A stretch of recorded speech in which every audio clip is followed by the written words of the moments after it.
Rabakasunturi Mayanda Hira Bakasu. Barike Senteri Mayanda Hira. Pillars of grace. We thank God for this moment, for giving us the opportunity to reconvene in this medium.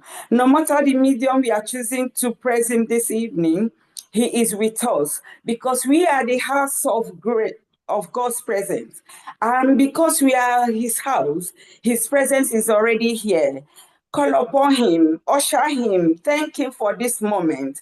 Let Him give us the utterance, the unction, the power to speak at this moment.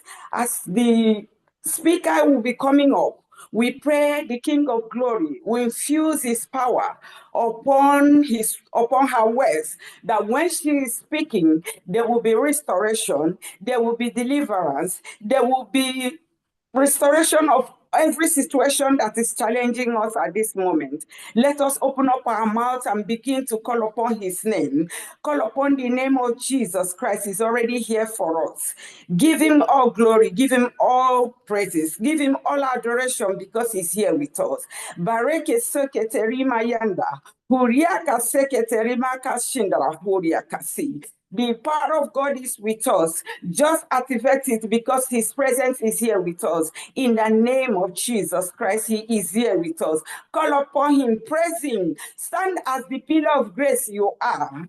By standing in form of prayer, calling upon the name of God, praying that this moment will not be a waste of time, but a moment we will remember to glorify His holy name and said, we are happy that we are part of it. Father, we bless your holy name. We give you all the glory. We adore your holy name because you are with us at this moment. Father, do that which you are known by yourself, Lord King of glory. Make a name for yourself, for nothing missing and nothing broken. In the name of Jesus, we have prayed. Amen.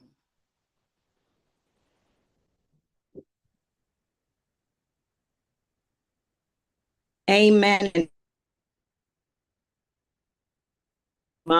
Good evening, beautiful ladies, and welcome to a powerful session as part of our Women's Takeover Week here at Streams of Joy, Birmingham. I'm Sister Memory, and I'll be moderating this session tonight. I have the honor of moderating and accepting this privilege tonight from our wonderful pastor, Pastor Chimwe, and our executive team. We have our wonderful women of God, Sister Joanne, who's our women's lead. She'll be taking us through the journey of mental health and postnatal depression. So tonight we feel truly blessed to be led on this session by our women's lead. I just wanted to do something special for ourselves before we start. We're going to have an icebreaker. I don't know how many ladies are now on YouTube, Facebook, Zoom. Christiana, you help me with this task. So I'm just going to share the instructions for the game. I'm going to call out 5 items that you need to look for in your house. The first person that comes up with these 5 items stands to win a £50 giveaway. So instructions for the game: we are not allowing you to ask for help from your children or from your spouses. You need to bring these 5 items by yourself. And the first person that comes on here, the first person that comes on here, you need to come on camera. So are you ready, ladies? Can I have a yes? Somebody come on speaker and just let me know that we're ready to start. Yes. So I'll shout out the 5 items. Okay, thank you. So item number 1, we all need to do it at the same time. Please, no cheating. So we need to get a Bible, a hairbrush, bring me a pot, a lipstick or a lip balm, and a pair of scissors. The first person to bring this, please come on camera and show us, and you're the winner of the £50 giveaway. Thank you.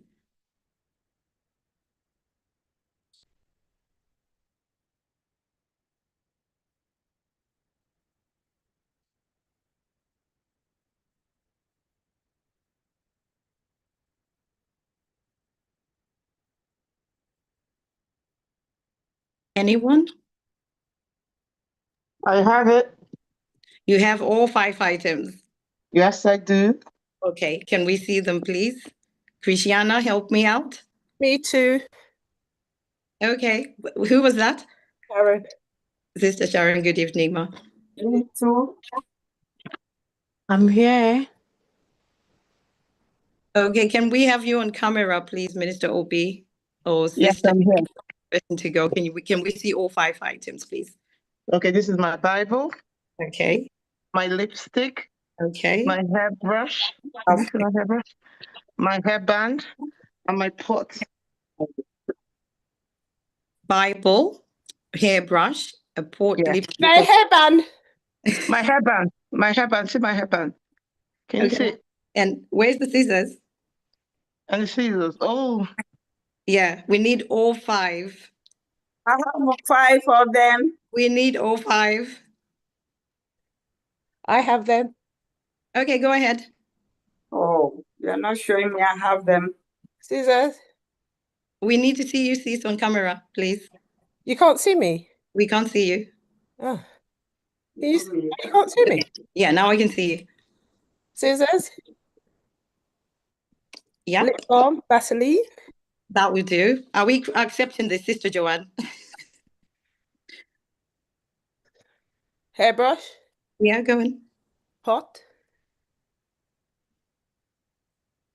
And your Bible. Bible. Awesome. So we have a winner. So the prize goes to Sister Sharon. Congratulations. Thank you. Wow. My You should camera come got- out to this. I got it, but my camera was muted by you. Oh, sorry. So we've got Sister Sharon now as our winner. So there's going to be another game at the end of the session. So keep your eyes and your ears open. You'll definitely win something. Thank you so much for doing that. So I'm just going to go ahead and introduce our speaker. Please join me in welcoming Joanne Dem, a devoted mother, a passionate women's leader, a highly experienced registered mental health nurse. Joanne began her journey in healthcare as a care assistant, led by her deep desire to help others. That passion took her to Birmingham City University, where she graduated in 2012 with a degree in mental health nursing. Over the years, Joanne has worked in a range of settings, from mother and baby rehabilitation to older adults with dementia, and now supports individuals in recovery from depression, anxiety, personality disorders, and schizophrenia. Her leadership, clinical expertise, and compassionate approach continue to bring hope and healing to so many. Joanne is a very strong advocate for women's health, mental health, and she brings not just her professional knowledge, but lived experiences. As a mother of 3 daughters, she truly understands the challenges many women face. And when she's not serving others, you will likely find her traveling, recharging, reflecting, and gathering new inspirations.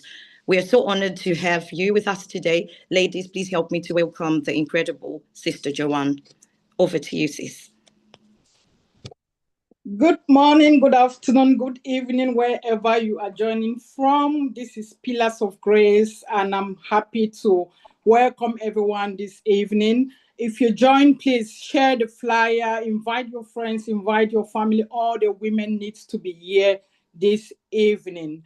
Thank you, Sister Memory, for that beautiful introduction. And I'll go straight to our topic for today. Our topic for today is women and mental health. As women, you know, we go through a lot, we face through a lot, and we tend to find ourselves in that place where we don't want to open up.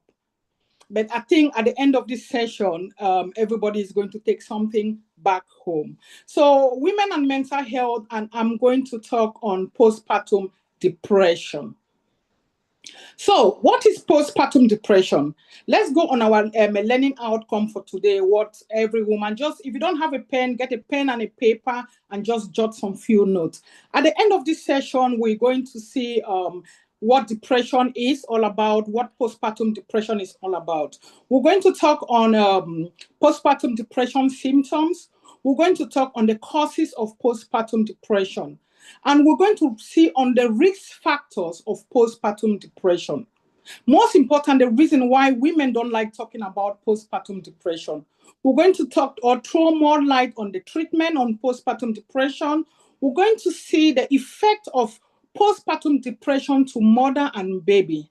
And we are going to see on the prevention of postpartum depression. At the end of the day, we want to prevent ourselves from postpartum depression. And we're going to also see on the do's and the don'ts of postpartum depression and wide range of references that will help you if you think you ever find yourself in that situation, who to call for help, and question and answer. I'm happy for questions to come in as we go. I don't want to talk on my own. So if you have any questions, just come up with your questions and we'll answer the questions as we go along. Okay, so let's look. What is postpartum depression? We cannot talk on postpartum depression without talking on depression. So we need to first understand what depression is all about. Depression is that it's a mood disorder that can affect anyone. I mean, anybody. It can affect anyone. It can affect children. It can affect mothers. It can affect fathers. It can affect anybody. It's a mood disorder. It can stay longer with different people. But when it starts getting of concern is when it starts affecting your activities of daily living. And what are those activities of daily living? You get up in the morning, you are a mother, you've got 4 children in the house, you can't come out of bed, you can't even do your morning routine for yourself. Or what you do, you lie on the bed, you find yourself tearful. If you are lucky to have children who can help you, they come, and you don't just have that motivation of doing anything. So if it comes to that point, then you need to seek help. And that's why we are here today. So that's depression. And what is postpartum depression? Postpartum depression is that same mode which affects mothers normally after having their babies. Sometimes there's a baby blue. Baby blue would last between 2 weeks. And that's just a moment where you have that very tearful, you become emotional. And don't forget that this is when you've had all those changes on changes in your body. So your body is still trying to adjust itself. So you can find yourself tearful, emotional, and that's baby blue. But you need to be careful with baby blue period. And if baby blue period lasted and the effects start getting more severe, then that's when you need to look over for postpartum depression, because baby blue leads to postpartum depression if you are not able to seek for help earlier on. So that's postpartum depression. And our next slide, which we're going to look at, it's going to talk on the symptoms of postpartum depression. So as a mother, we all know you've gone through 9 months of pregnancy. You are expecting to see that beautiful son or daughter of yours. You are so excited. Then you've had this baby and it comes, you start having mood swing, low mood. You get up in the morning, you cannot even carry your own baby. You just get angry. You just get irritated with everybody in the house. It's a red flag. You need to sit up. You need to ask yourself, what's going on with me? And the reason for this topic is we all women, we all ladies, we all friends, we need to watch out for our sisters who have just had a baby. If you go and visit them, don't just go and carry the baby. Carry the baby and just try and observe this mother to see what she is going through. The next point is difficult bonding with babies. When you are those signs of the postpartum depression, you don't have that interest of carrying your own child. If you've not gone through, you think, oh no, I don't think it happens, but it does happen. I've worked with mother and baby that a mother will just will not even touch the baby. They will even call you to come and they don't even want to do anything with that baby. So sometimes, even before you get to that stage where you get to the hospital for treatment, you still experience that thing in the house. Maybe sometimes if you have your mom in the house, your partner in the house, your husband in the house, when the baby is crying, you don't realize it, but you'll be like, oh, go and pick up the baby. Oh, just give the baby milk. Oh, I'm tired. They'll even bring the baby to you. Do you want to breastfeed the baby? Oh, no, it's okay. Just give the baby milk. You need to be careful. When you start going that way as a new mother, or as a mother who has just had a baby, you need to be careful. Withdrawal from friends. You've got friends, you've got family friends. People want to come and visit you. You don't want anybody in the house. Oh, there's somebody will call you. Oh, sis, are you home? I'm coming. Oh, no, it's okay. I just want to have time with me and my baby. It's a red flag. If you are close to that person, you need to try and push and see how you can visit that person and know how she's going through, especially if they are living on their own. Loss of appetite. Some women tend to, when coming through postpartum depression, they don't feel like eating, or even if they want to eat, they eat unhealthy food. Those are some of the symptoms as well. Overwhelming tiredness. You get to that point where, because you've just been working yourself, you've been very anxious, things which are not really needed at that time, that's when you are that's what you are concentrating on it. So you get too very tired of yourself and you don't even want to engage with your baby. Fear not to be a good mom. Sometimes, because during that moment, don't forget that you are going through depression state. You're going through a postpartum depression state, and you feel anxious. You think like, oh, I can't look after my baby. I'm not a good mom. That feelings of guilt, that feelings of I cannot do it, it comes in. So if you find out that you start having that feelings, oh, you start blaming yourself, you do it internally. Oh, I'm not a good mom. I don't think I was supposed to have a child at this age. Oh, I don't think I was ready enough. You blame yourself, all those guilt. If you start having some of those symptoms or those signs, or you find a friend who even explain those things to you, you need to seek for help. So after you've realized all those things, what do you do? If at all you find out of a sister who actually come to you and said, oh, this is the way I'm feeling, join hands with that sister in prayers and ask that sister to visit her GP. Very, very important. And let's look into the cause of postpartum depression.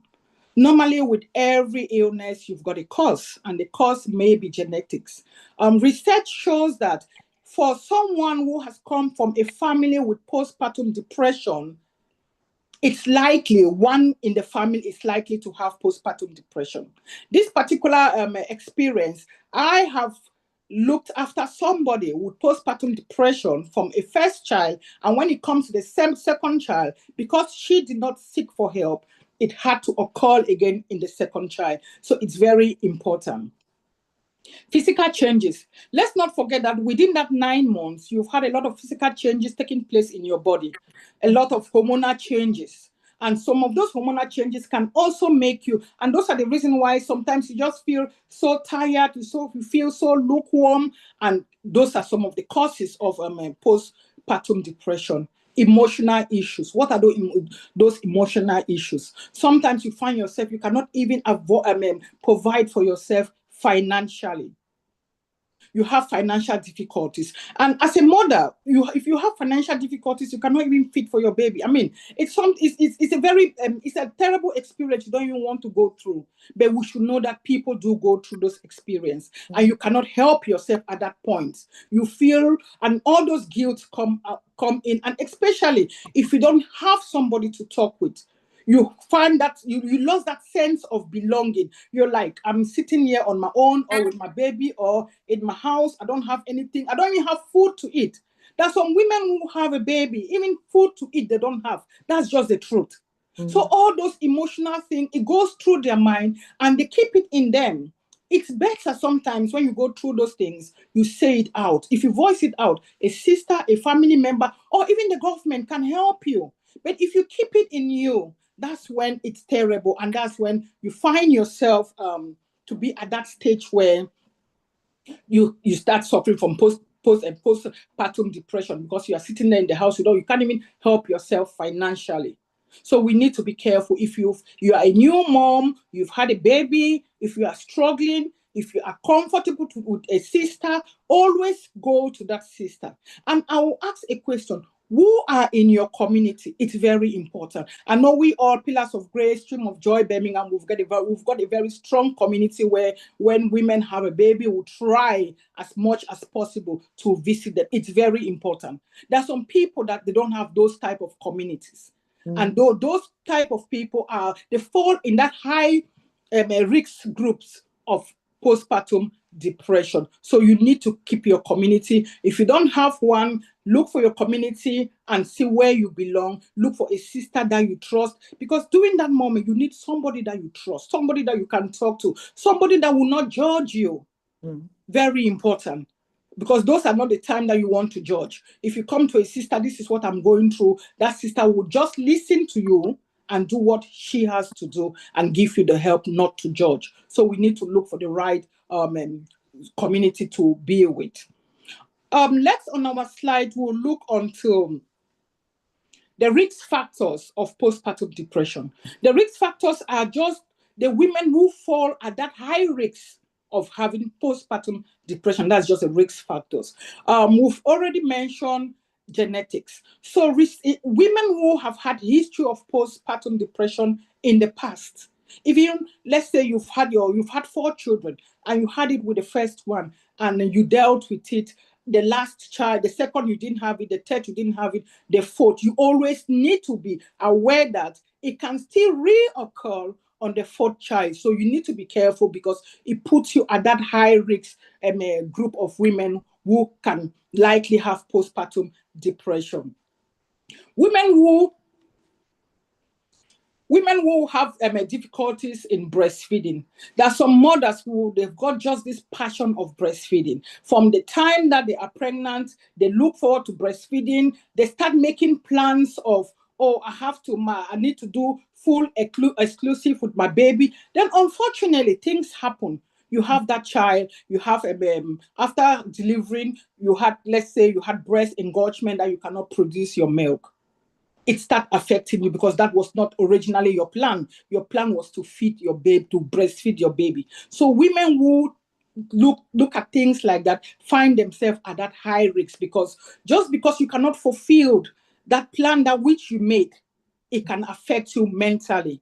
And by the time you realize, you start thinking, oh, I'm not good enough. I can't feed my baby. I can't breastfeed my baby. I can't do what other women are doing. You start feeling guilty. You start look yourself as if you are not a woman, of which at that moment, there are other alternatives. If you cannot breastfeed your baby because of one reason or the other, there's a lot of alternatives that you can help that child. At that moment, you are the primary person that you need healing. And you need healing because you have to take care of your baby.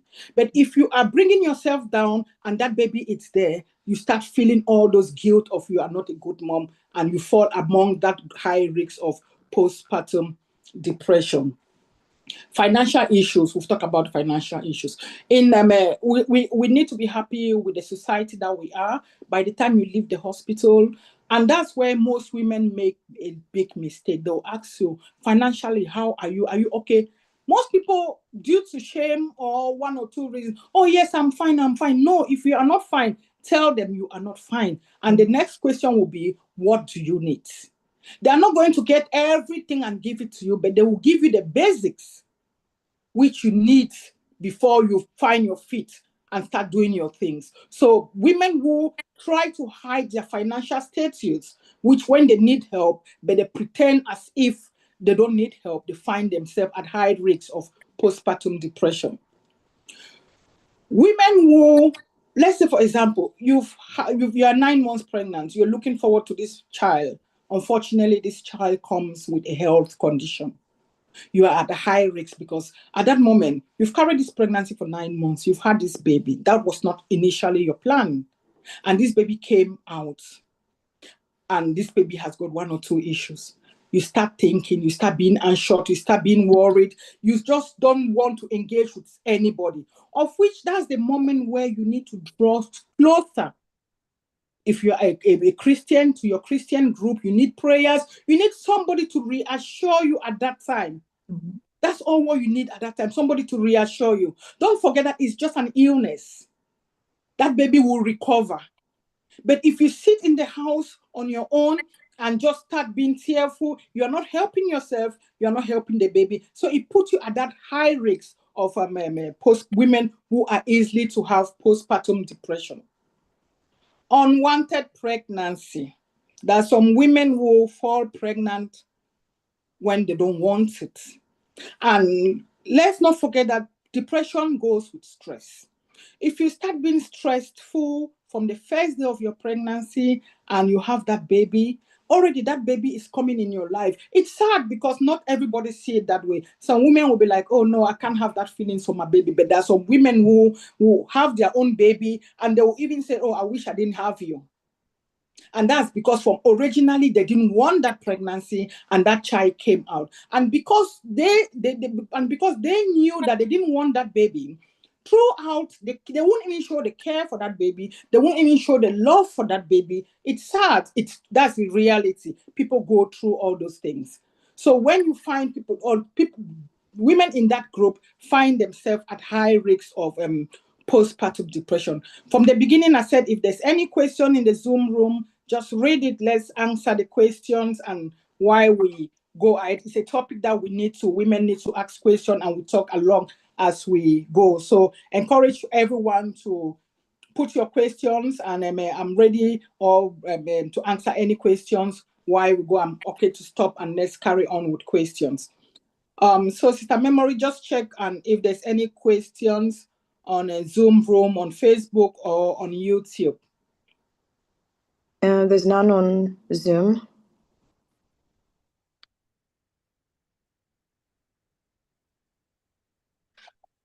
Okay, if there's no question, let me carry on. Hopefully by the end of the session, we'll have some questions. Let's look at the reason why women don't talk about postpartum depression. One, stigma. Women think that if they are suffering, let's not forget that pregnancy is quite an interesting stage, which from day one, you talk about it.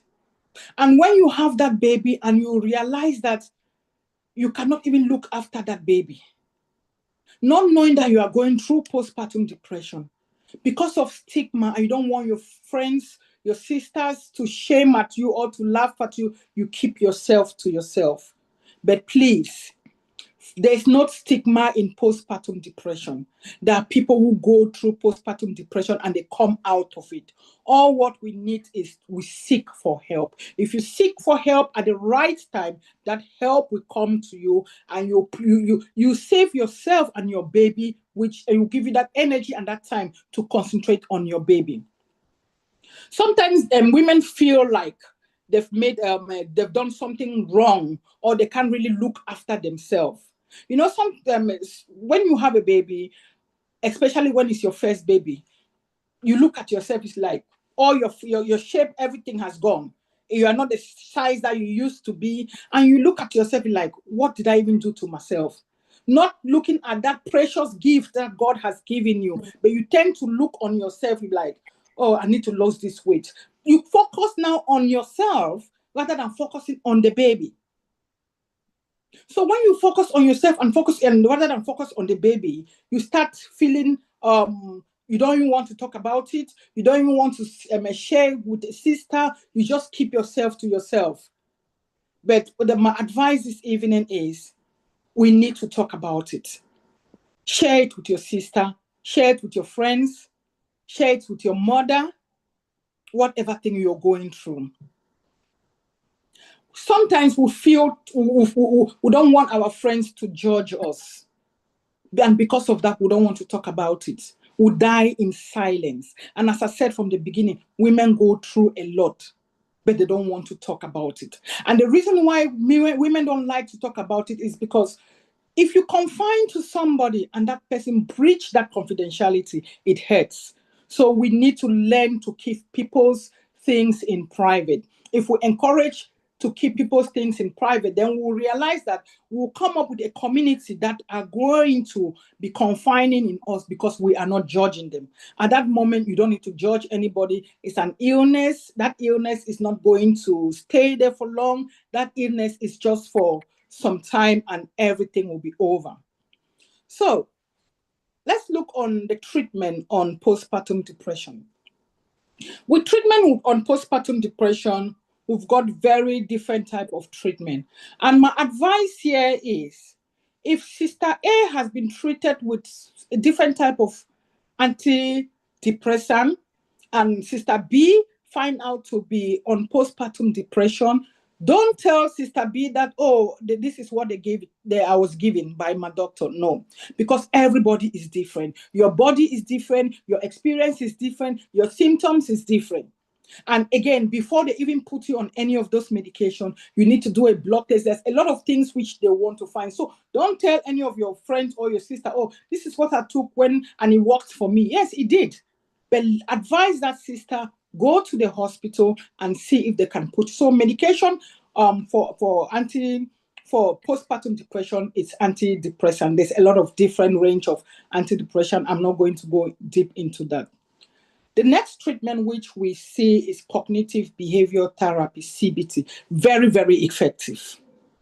And if by the time they come to medication, it means you have actually kept these signs and symptoms and you've gone through within you until it's come to that point where the only way to help you is with medication.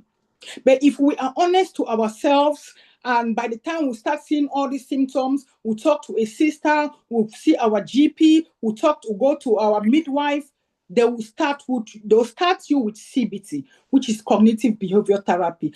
That's just, they'll look for a therapist who is going to change your mind and your thinking. Let's not forget that we're talking about depression, and it's just your mind and your thinking and how you feel. You have somebody that they'll send you to that therapist maybe for 6 months. You go through a session, they'll counseling and just reassure you on the area which that's where you are feeling low on those areas. Support group. The theme for mental health this year was my community. And our community play a greater role in our mental health. A very greater role in our mental health. What is your community? Do you have a community? How many communities? You can have more than 2 or 3 communities. I have like 4 communities, which that's my community, which I lean on in case of anything. I know, oh, I've got my community. So community plays a greater role and is part of treatment. For example, you are a Stream of Joy Birmingham, you are a woman, you are in Pillars of Grace. There's a strong bond of community there. We come together, we encourage women to check on one another. So that's your community. So by doing that, there's some women, after having a baby, they just want somebody to just call them. Just that call will put a smile on their face and they'll know, oh, this person is thinking about me. So our community or social group or support group is part of the treatment. And those are the early treatment to start having before it gets to the stage which it's going to lead to medication. If we don't want the state of medication, it means we need to start by seeking for help, joining a community, finding help from our sisters. And if we do all those things, we will not get to that stage of where medication is needed. But if you get to that stage where medication is needed, it's okay because you will come out of it. The medication is just to help you to stabilize your mood for you to pick up back. Most women don't stay on antidepressant for postpartum depression. They stay there while they recover themselves from all those odd feelings which they are having. And after they've had all those feelings, they go back to their midwife or to their GP, they review them and evaluate them and they take them out of it. So early intervention is very, very important. Next is educating women. That's what we are doing here today. We are educating ourselves, we are educating women, we are educating young mothers who are still having children. What do you do? If you are pregnant, if you've had a baby, you need to look for a community, you need to seek for help. You don't need to sit. You don't need to isolate yourself. And that's part of education, and that's what we are doing. Self-care, self-love. Women, we need to look after ourselves. Having a child or having children does not mean you need to abandon yourself. If you are a mother, you get up in the morning, you just had a baby. Even if you don't have help in the house at that time, get up in the morning, have a shower, make up yourself, just to give that self-love to yourself.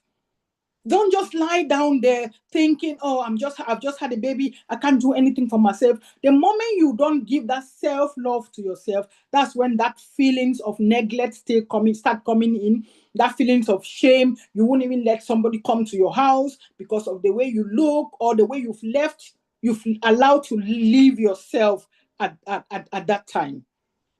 So the next point is social support. We are in a country where we are opportune to have social support when needed. If you are coming from the hospital and you think you need that support, ask. Don't just come out of the hospital when you know you need help. Always ask. There's support there for everybody. If it's not financial support, they will give you any other support that you need. So don't come out from the hospital and come home and die in silence and end up with postpartum depression, of which you've come from a place where they could have given you the support. So support is a part of treatment of postpartum depression. Okay, then our next slides, if we don't have any questions on the Zoom room. There's one question here, Sister Joanne. Okay. From Sister Sharon. She's asking, is CBT the natural way of dealing with it before medication? Yes, CBT is cognitive behavior therapy. When you seek for help earlier, that's the first line of treatment they give it to you. CBT, and they just look for a therapist who is going to sit with you, talk to you. This therapist, you explain yourself to the therapist, then he or she will know where to deal with your thought and your belief at that time. So CBT is just to deal with your thought and your belief, how you looked at yourself. Sometimes women had a baby, oh, I just want to have a boy. I don't want to have a girl. I want a child to look like me, not like the dad. Unfortunately, if that child comes and look at the dad, you don't realize it affects you. So sometimes some of those things affect you. And once you mention that to the therapist will know how to deal with your emotion, will know how to deal with the way you are looking at things and try to reassure you. So yes, CBT is the first line of treatment without medication. Any other question?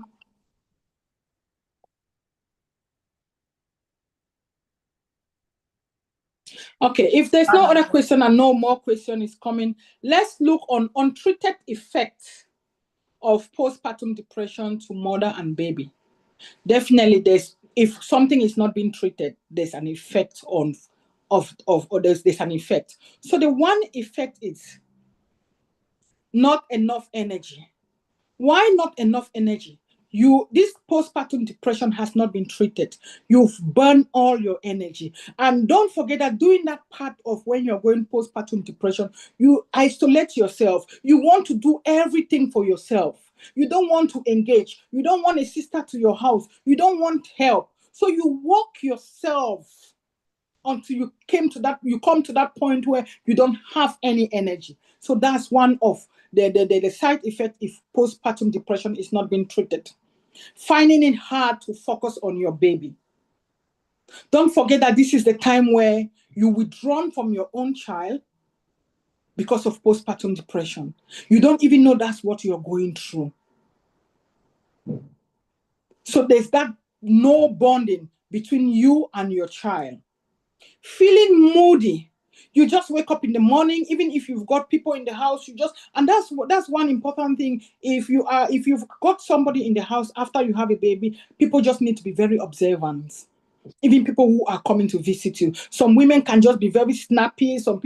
Women can just be very moody. And we all know that you've had some changes going on in your body. But again, we need to keep an extra eye. So postpartum depression, when it's not treated, can make you feel very, very moody. Not able to care for your child, yes. This is when it's gone up to that stage where you find yourself in the hospital. You are not even able to care for your own child. Your child will be in a different mother and baby unit, and you are in a different unit.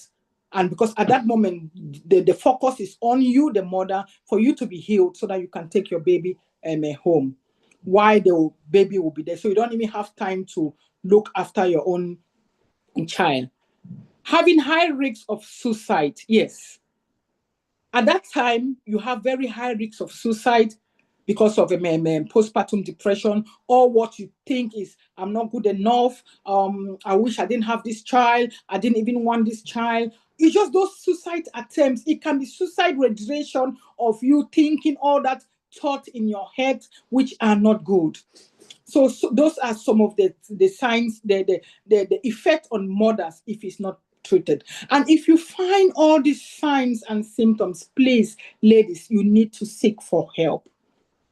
As I said from the beginning, seeking for help is one thing which it's very important. If you don't want to go through the line of medication, seek for early help. And if you seek for help, if you seek for that help, your recovery will be very, very quick. So we need to seek for help. Let's look on the effect on postpartum depression to the child.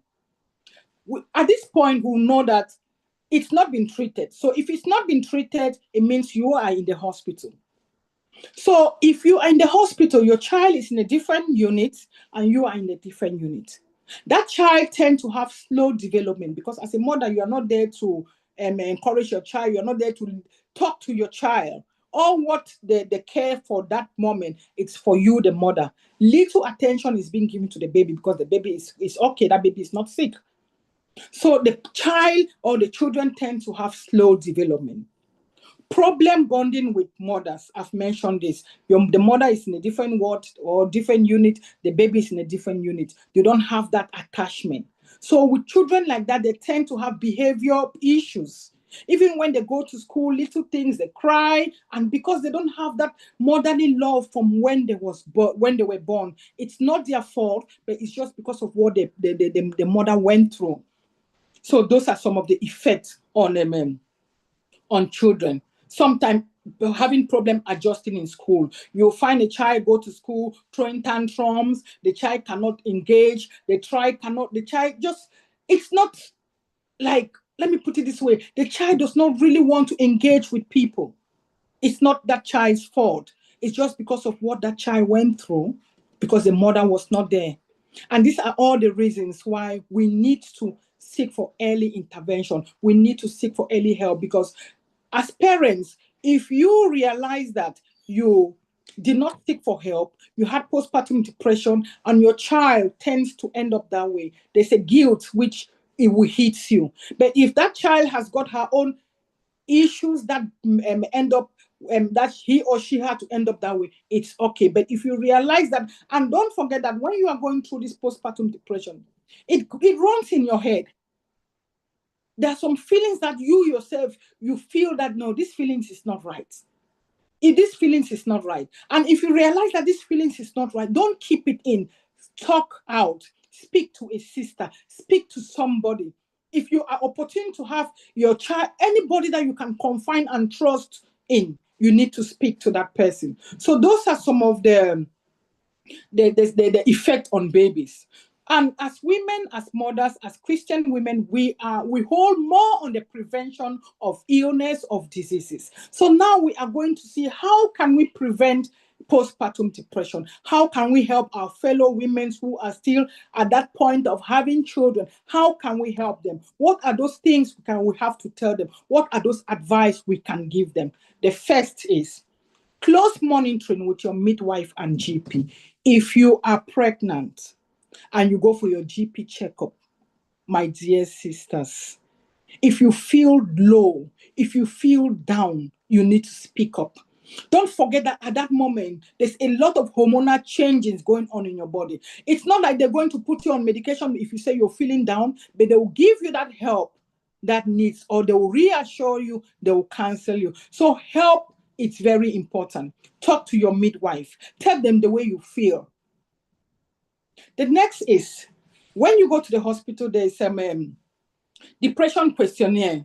And sadly, most women will go to the hospital and they'll click, no. Have you ever suffered from depression? No. Is there any history of family of depression? No. No. And the truth is, once you've said no, it's a no. We all know no cannot be reversed. Sometimes if you don't know, just put non-known.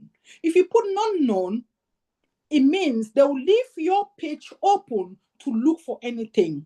So, but if you've already put no, it means that's it. You've already closed yourself. Nobody will go to a file which all the answer is no, no, no, no, no. Sometimes if you put not known, not known, non known, then a vigilant midwife start observing those things, then they will draw an attention on you. So we need to be very honest to ourselves when we go to the hospital. If they give you a health questionnaire for depression scales, we need to make sure we filled it correctly. So that's in doing that, you prevent, because let's not forget that we are doing this during pregnancy. We've not had this baby yet. We've not had any postpartum depression yet. We are still going through our 9 months of pregnancy. So it's very helpful if you give the right information to your midwife, to your GP for the help that you need.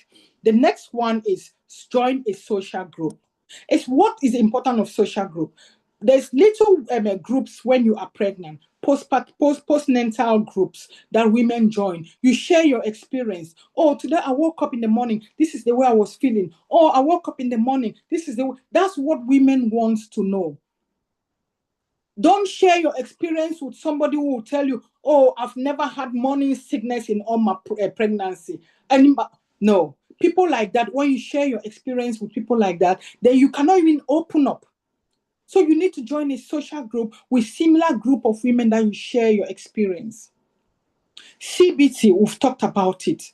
At that moment, if your midwife or your doctor realize that you've got a lot of signs of withdrawal or are very anxious, let's not forget that 9 months of pregnancy, every woman, if you tell me that you were not anxious during your 9 months of pregnancy, then I don't know what to say, but we all are anxious. Anxious when you're in first month, anxious if you are even going to second month, anxious if you are even going to finish a 9 months, and anxious when the baby comes out. So, and that's a moment where we need to be open and honest to ourselves. And if they ask those questions, we need to be open and answer those questions. Antidepressant can be recommended. And if it's not recommended, or if we don't want it to be recommended, it means we need to seek for early intervention. But if it's been recommended, I'm not saying don't take it. Take it because it's for your own good, to help you to stabilize your mood, and you will come out of it. Let's not forget that it's not depression, it's postpartum depression. So that symptoms after some times, as long as you seek early intervention, you are going to heal from that illness. Is there any question in the group at the moment, Sister Memory? If not, I will just carry on with the next slide. So, is there any question in the group? Yeah, there's one from, I think, Sister Ife. Okay. How can you manage someone living far away in a different country? She's had a relative who had a baby. I think she's given an example now. After a few weeks, she cut off from all the family members. Attempts to reach her were futile. We were unaware she was depressed. She's expecting again, and we don't pray for a repeat, but we need to be prepared to support her this time. Okay. So I think the question here is, how do we manage someone that's living in a different country? Oh, okay. So one of the causes which we mentioned is postpartum depression. If it's in the family, or if you had it with the first child, it can still reoccur in pregnancy. And if that family knew, or that's what they are aware, that's what is going on. One, you need to keep in touch with your sister wherever she is. And it's one of those moments where you as a woman, us as a family member, you sacrifice. If you can prepare yourself during that moment and visit your sister before she had the baby, it's going to be very, very important. Because don't forget that she is at that point where, even in the country where she is, she cannot even say anything. She cannot open up, not because she doesn't want to, but because of what she's going through. But if the family member already know that's what is going through, and they are scared of it happening again, then they need to seek for help. They need to go. Somebody needs to pay a visit to that sister and support that sister. So all what it needs is supporting and reassure that sister not to stay on her own, and to seek for the help that that she needs before having the children, before having the baby. And to be honest with you, that's one help which I was supposed to come on that. I think the next slide. That's one help which when you've had postpartum depression, postpartum depression with a first child, if you have a second child, even if you are not having those symptoms, please seek for help before leaving the hospital. Mention, and that's why I said we need to be very open and honest to ourselves. Before leaving the hospital, you need to tell your midwife, I had this in my first pregnancy. I just want some support so that it doesn't occur back or reoccur back. They know it's something which it can reoccur, they will give you the help. But that's the only way you can have the help. But if they come when they are trying to discharge you and they ask you, oh, mom, are you okay to go home? Do you have any support? Do you need any support? And your answer is no, no, no. At the end of the day, if you say no, it's no. So they need to advise this sister before leaving the hospital to actually tell them that I need help. Sometimes what a mother needs is someone to just come to the house, help with a bit of cleaning. Just carry that baby for 4 hours so that that mother can have 4 good hours of sleep. Let's not forget that this mother, when you've had a child, you have sleepless nights. You can't help it. But that's just because you have to look after that baby. Even if you've got a husband in the house, both of you have that sleepless night. So it will make sense for someone to come, oh, sis, I've just come to have the baby so that you can have a rest. So that mother can just go and have a good shower, look after herself and have a rest while you babysit even for 2-3 hours for them to have a rest. And you realize that when they come out, they feel refreshed. So I don't know if I've answered that question.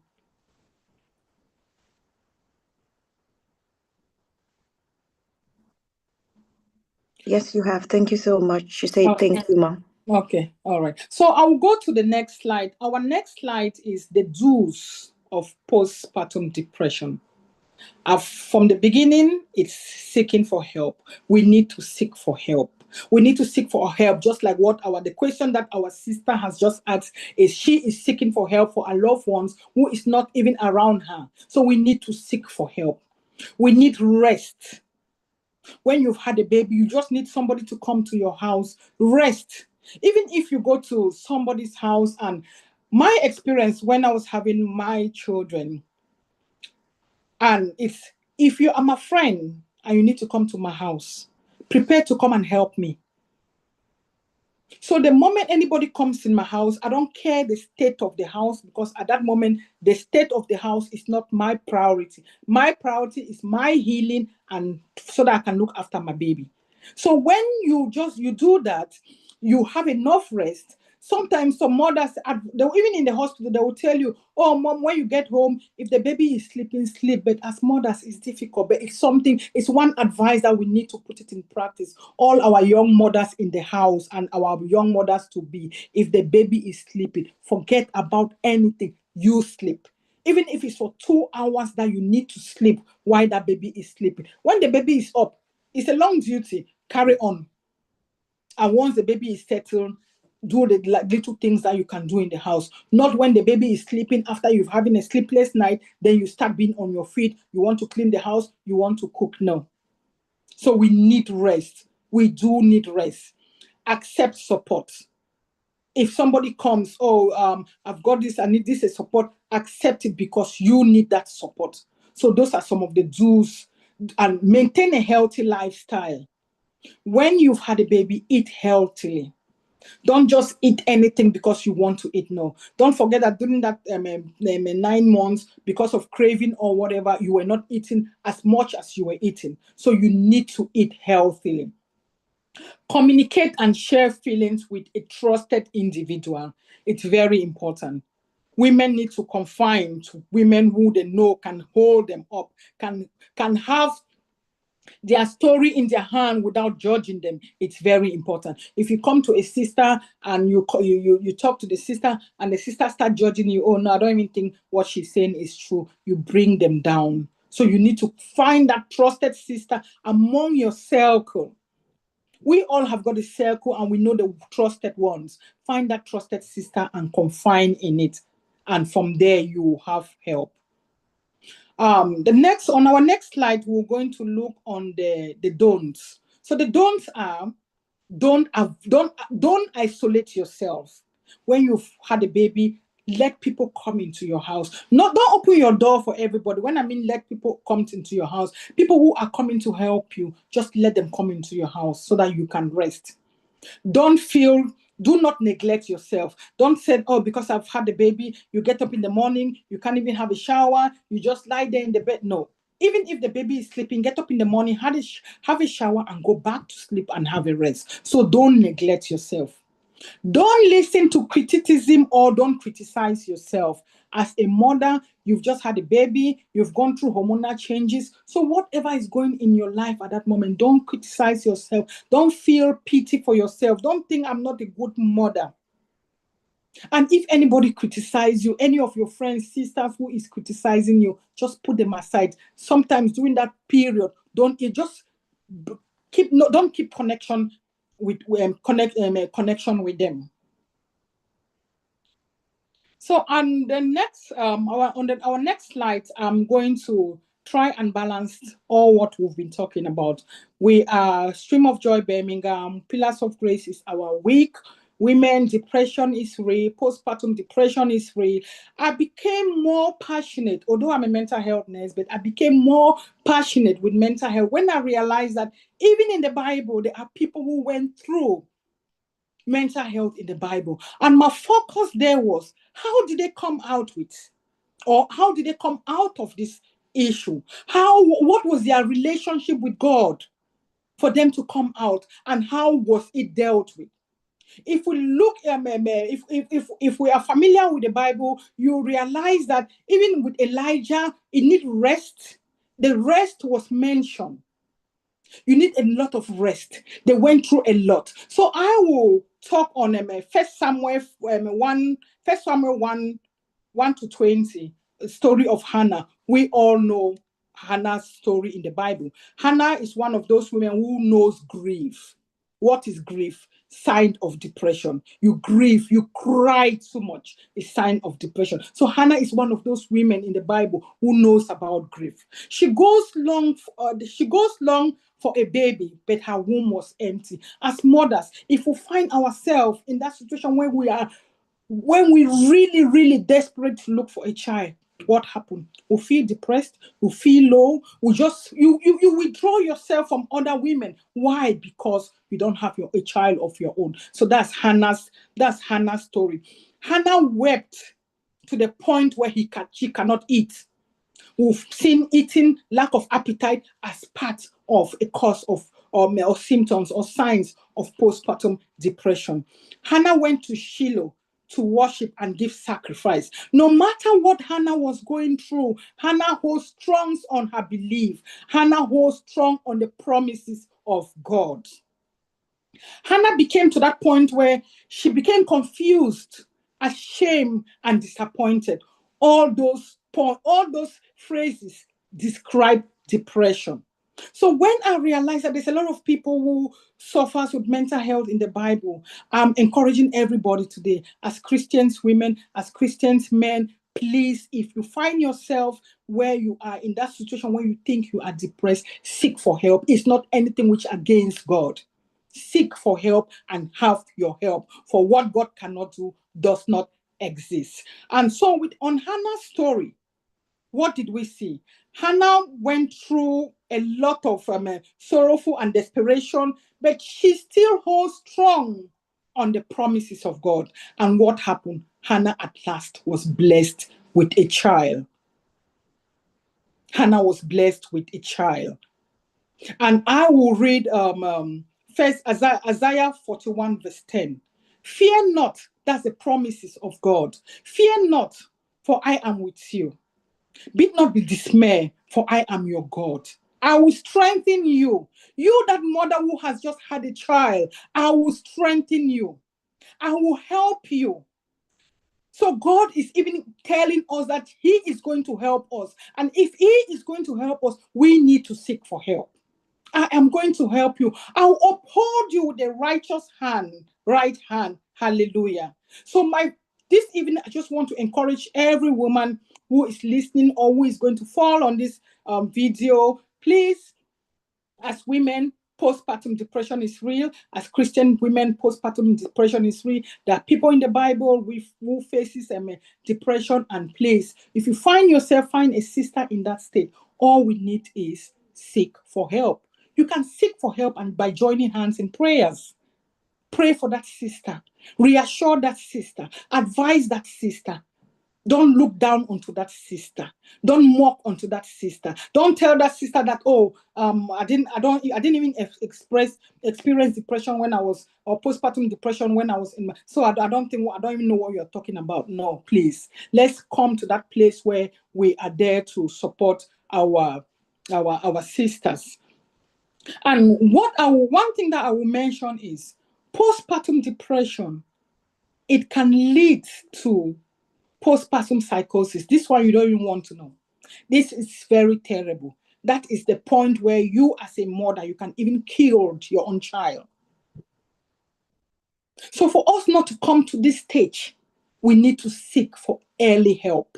We need to seek for help. So I don't know if the slide is going on. I've got some reference in there, which if you are feeling depressed or delusional or hallucination, which link to who to contact. There's a crisis team, which a crisis team is, even if you don't want to talk to your own person or your own sister, call the crisis team and just tell them the way you feel, and you'll get the help which you need. If the link is not there, it's going to be on our website. It's very helpful website link or references for us to Birmingham Mental and Solar Health team. You can always get them. Go online and you'll get them. And so for this evening, I just want us to go back with this knowledge which we've got.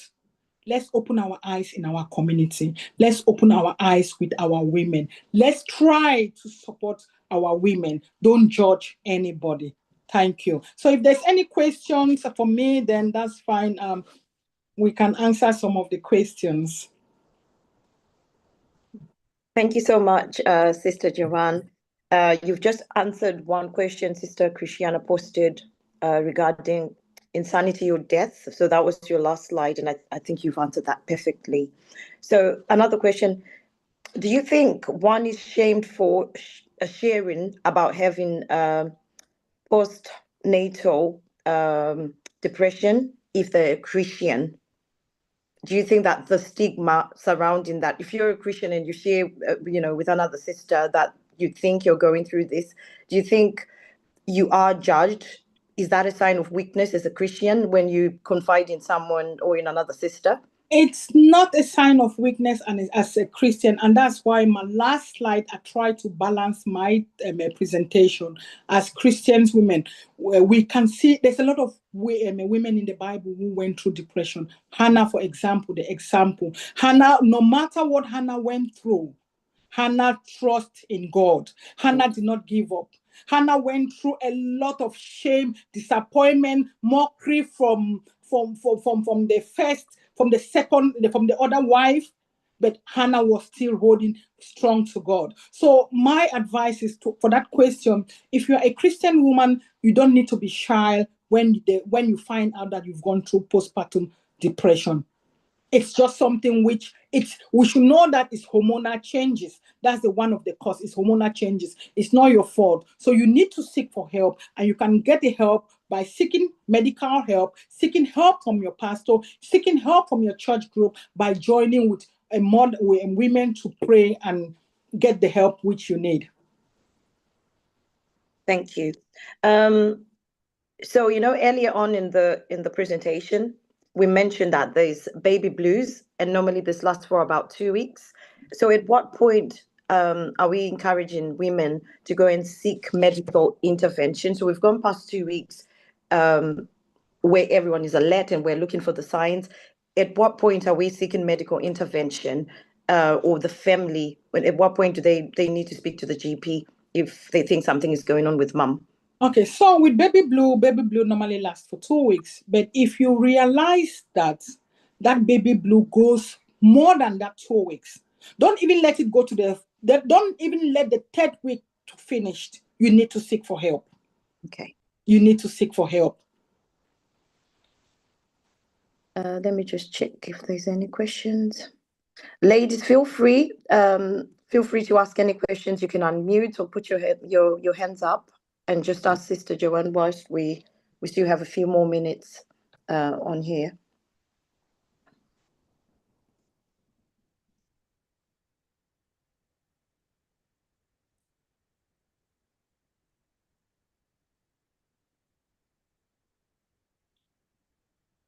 Okay, I've got a question which just came on my phone for somebody who is watching, and they've asked that, do men suffer with postpartum depression? That's a very interesting question. Yes, men do suffer with postpartum depression. Let's not forget that this moment when the mother has had a baby, both parties, the husband and the wife, are in the house. Most of the cause of postpartum depression is lack of sleep. And if you, the man, and you are not sleeping, you get anxious. It's not like it's just we women who get anxious to know if our baby are breathing. There are some men who are terrible. They will even go to the court and look if that baby is breathing. There are some men who, when the mother is sleeping, they will stay with that baby. And that's why nowadays they encourage the fathers, if your wife has had a baby, please take an annual leave.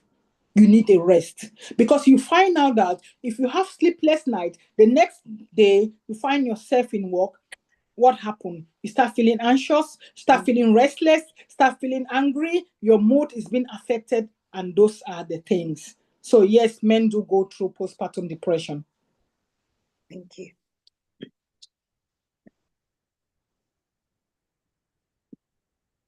Any questions, ladies? Feel free.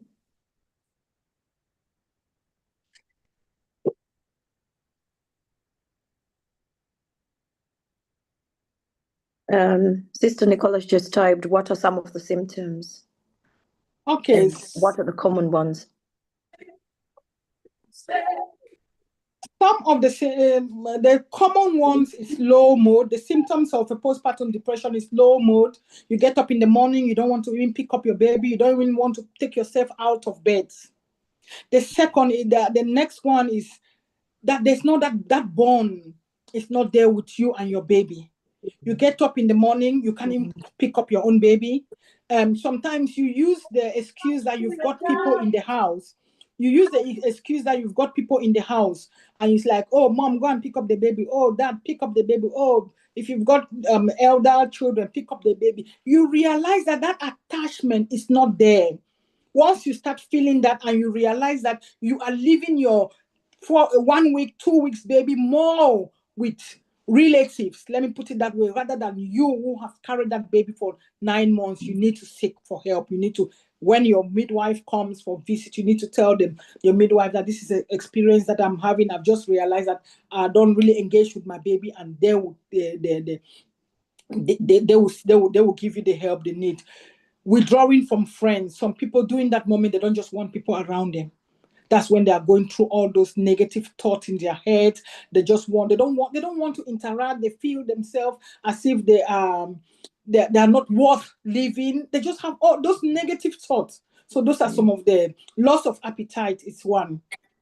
Or eating too much. In Sarah and Hannah, I did mention Hannah did not eat, so there's loss of appetite, which is part of postpartum depression. Shame, stigma, so all those things, guilt. So those are some of the causes. Yeah. If there's any other question.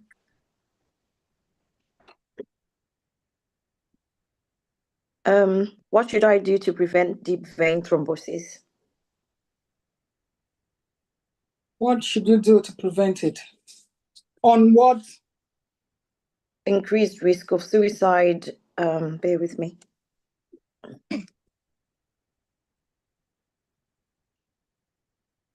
So the first question was from Sister Nicola. What should I do to prevent deep vein thrombosis? Then the second, you can go ahead and answer that. Okay, And so once for Sister Nicola, once you've started having those signs and those symptoms, you need to seek for help. Prevention, seeking for help is the highest prevention, and it's a first line of intervention you can always give to yourself. If you don't seek for help, that's when it gets to that point where it cannot be manageable. But if you seek for help, then definitely you'll get the help which is needed. Thank you. Is it okay?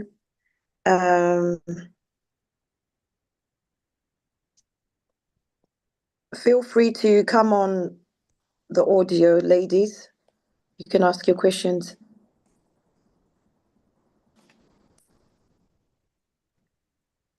Okay, I just wanted to add to what Sister Joanna has said so far, because she kept hammering us on women seeking for help, that people should seek for help, which is very, very important. Because if you don't seek for help on time, the person might start having suicidal tendencies of self-harm or harming the baby. And then it also creates that barrier or that space where the baby is not able to bond with the mother properly. And then it causes slow development in the children or in the child. You see the baby, that tendency of, that fast development, crawling, mixing up with people. If you've watched certain people around your community, you see that they're always on their own. They don't mingle with people. Some of these things might be as a result of that postpartum depression which their mother experienced when they were breastfeeding or when they were taking care of those children. Then we can also see that untreated depression can negatively impact a woman's overall quality of life and the ability to enjoy everyday activity. Postpartum depression can strain family relationship. It can cause a very big gap between the woman and the husband or the children, and then create this emotional strain for the other parents and the other family members. Like she said, the person will seclude herself from people, from friends. So the reason why she kept hammering on seeking for help is for us as women or for people to be able to, get out of this situation that can cause future a problem. Thank you very much, Sister Joan. God bless you. Thank you, Sister Christiana, for that adding up. Thank you so much. And no further questions. We can go ahead and play the last game. Sorry, Deaconess Ubi, she's just posted something. I'll read that for you before we move on to the next thing.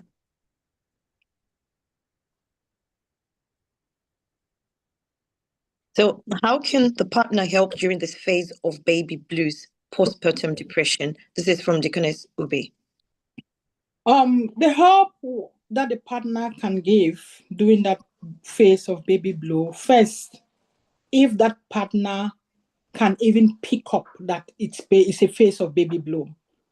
So there needs to be a communication. And that's on one of the section I said, when you go to the hospital, when you are going to antenatal, when you go with your partner, your husband, they do inform them. And so you as a man following your wife for antenatal, you don't just go there to make a note and take those points or the teaching because they will mention about baby blue. So when you come home and after your wife has had a baby, you need to monitor your wife closely. And when you realize that this woman has been crying, this woman is not just eating, this woman is just not happy. Let's not forget that this is the time that you've brought a new baby on earth, which you have been looking for. Then your relationship to that baby is negative, or it's not something that the people were expecting. As a partner, you yourself, definitely you tell your wife that, oh, I've realized that this is what you're going through. If the wife don't agree, when the midwife visits, as a partner, you've got right to put an input how your wife is coping. So you need to mention it to the wife. And also at that time, help your wife in the house. If your wife is not eating, try and see what she likes best. And sometimes with the baby blue you've just had a baby, you don't have anybody in the, or you've got people in the house, but there's nobody there to help you. So try and engage more on the house activities, house engagement. Even if you are not a very good cook, just cook something nice and something small for that woman to eat. So you just need to give all those support which is needed, and also make sure that you notify the midwife and notify the doctor if whenever they visit, or if you think the visit time has taken too long, then you need to book an appointment with the GP. I hope I've answered that question.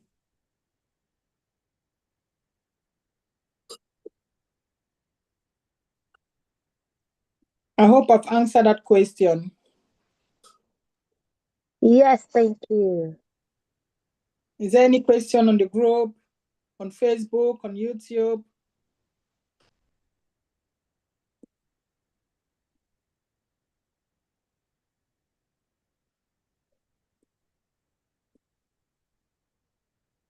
Okay, if there's no question, then we'll go to the next on our agenda for tonight.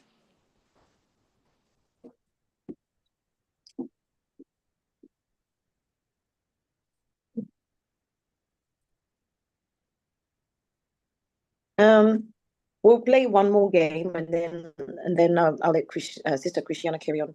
So there was a flyer we were meant to have put at the end of this. Minister Obi, I think it didn't show, with the well-being team. Do we still have that?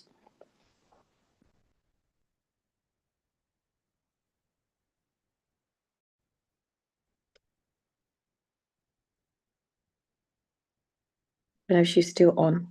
So in the absence of that, I'm just going to ask a very random question from tonight's session. And the first person to give us an answer is a challenge again. We're going to have a giveaway. So we started off talking about the definition of depression, where we moved on to symptoms. She then went on to talk about the causes.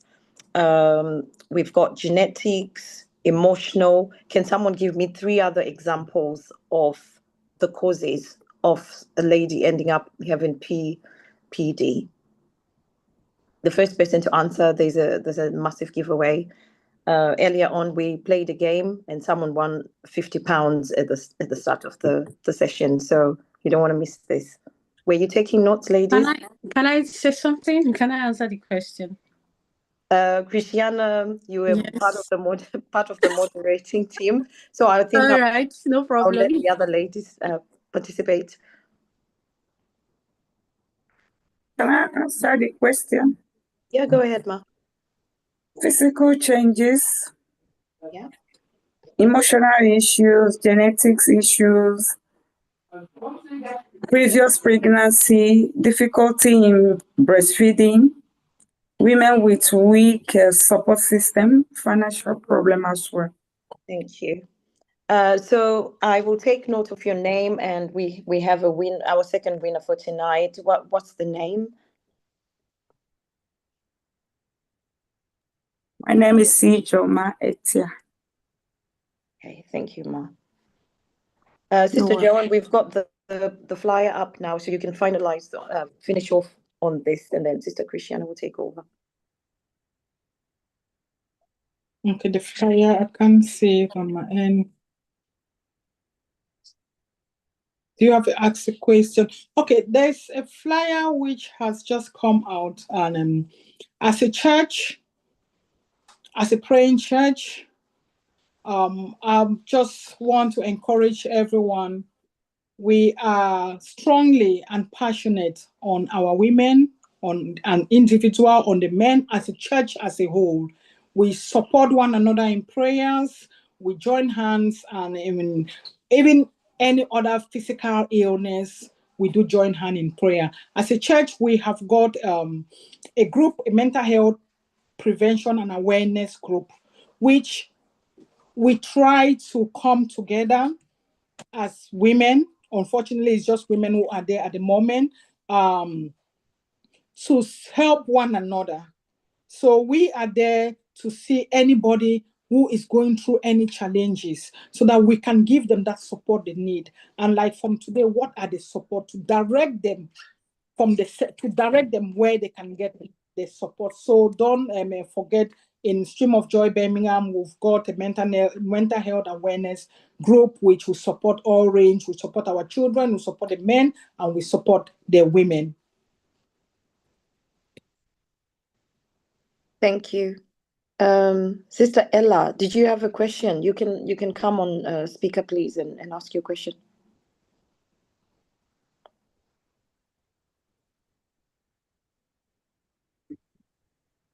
Yeah, good evening, good evening. Thank you for the opportunity. Is a friend who is watching via YouTube. I think she's afraid of posting it, so I don't know what's happening. But anyway, what she's saying is,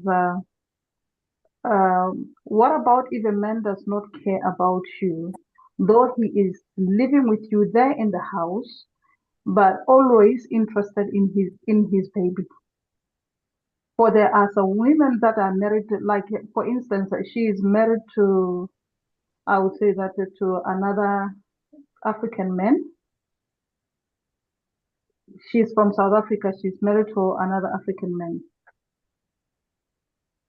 So she wants to know if at all they need counseling to both of them, or what can she do, because she's currently going through stress. Okay, are we talking on stress? Are we talking on depression? Are we talking on postpartum depression? Are we talking on relationship? Or is both, or all of them? I think that it's both, because the way she is talking, it's like it's both relationship, depression, and stress. I think it's both, yeah. Is she currently having a baby? Is she going through postpartum depression state, or having a baby at the moment? She's having a baby at the moment.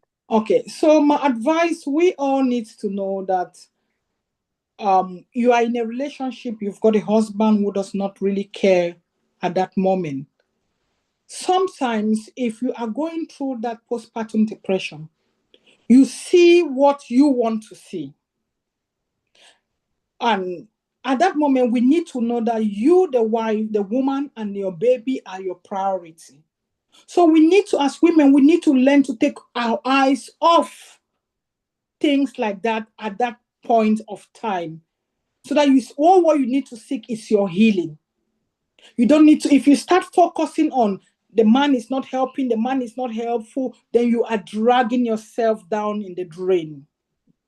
So you need to advise her to focus on herself, to focus on her baby, to get her healing, to be able to look after her baby, rather than concentrating of the man not doing what he is supposed to do in the house. Because at that time, having that thought going on with what you are going through, it's not helping. You are instead getting yourself, and those are some of the cases that you start having suicidal thought, self-harm, and finding your road to postpartum psychosis.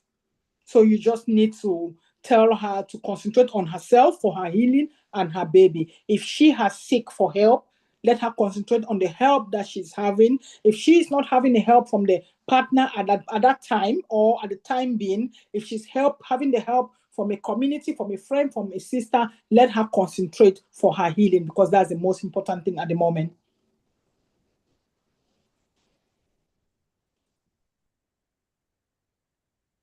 I don't know if that question has been answered.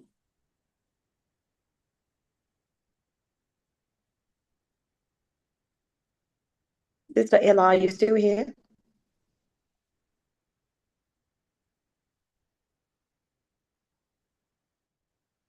So I'll just add something to that, Sister Joanne. I'm not sure if that lady's in the United Kingdom or she's in South Africa, but I know for a fact when you have a baby, the health visitor comes for the first few weeks, and there's a questionnaire where it will ask you if your partner is supportive you, or if there's any abuse in the relationship. Most times women tend to say no for the sake of just wanting to get the visit done, or they don't want the consequences of having to deal with social services and all the other agencies that will get involved. But so it would be worth mentioning that to her. You know, health visitor is literally there to be your source of strength. Confide in her, let her know that the partner is not helpful. You could have some support, or they could have a word with them, but protecting the other person is definitely not going to help them in the long run. So speaking up, just being bold and just learning to share with maybe a friend, a sister. She will come out of it, but not sharing that with someone is not going to help her. Yeah, thank you. So we can move on to the next item.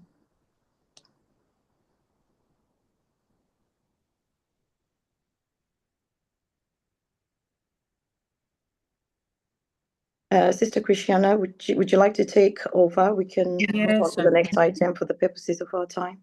Good evening, everybody. Good evening, beautiful mommies. Good evening, beautiful women and sisters. I would just like us to put on our emoji for clapping. Let's clap for Sister Joanne, for she has really dealt extensively with this topic, and we really appreciate you, because this means a lot to every woman, even though some of us have not had our babies yet, but we have learned a lot. I personally have gained so much from this topic. I had to go and read ahead to follow you, as you were teaching. God bless you. Thank you so much for teaching us this evening. God bless you. God bless you. Thank you, everyone. Thank you, women. So before I move right straight into the announcement for this evening, the need for men, our men, husbands, to accompany their wives for antenatal cannot be overemphasized, because when they join them for that antenatal, it is not to go there and people see you as a woman rapper. No, you're not a woman rapper. You're not the names that anyone is calling you. It is for you to save yourself as a man, save your wife, save your child, your family, in fact. Because when you are informed, you're not deformed. So do not feel shy as a man to accompany your wife for antenatal. God bless you. God bless every man. God bless every woman for this topic, for coming online in Jesus' name. So we're going straight into the announcement. Tomorrow is still part of our takeover, POG takeover week. Please let's ensure to be in church, because there will be a program for immigration session by 10 a.m. On Sunday is Thanksgiving service for the Pillars of Grace week. Please let's ensure to be there for our Thanksgiving. Let's come out. Let's come to church early. Let's come to church Emma's to give thanks to God for a successful week. And then we'll have to put something in our envelopes individually for the Thanksgiving. We'll see you all tonight. And the dress code for this evening, the dress code for Sunday is our Pillars of Grace t-shirt, either a trouser or a skirt. And we have been told here that we should not wear jeans, but I know that our leader will work on that for us. Do not also forget that we have the welfare meeting. The Mighty Arrows are meeting, and the Saka armies are also meeting. God bless you, everyone. Thank you so much for coming online. God bless you. Have a good evening. Should we take the declaration, please? Okay. Our closing declaration. Please, everyone, you can unmute. I am dwelling in the secret place of the Most High. I am abiding under the Almighty. The saying of the Lord, The Lord is my refuge and my and our fortress. fortunes. My God, My in him will God, I in trust. whom we trust. Amen. Amen. Amen. God bless you, everyone. Thank you.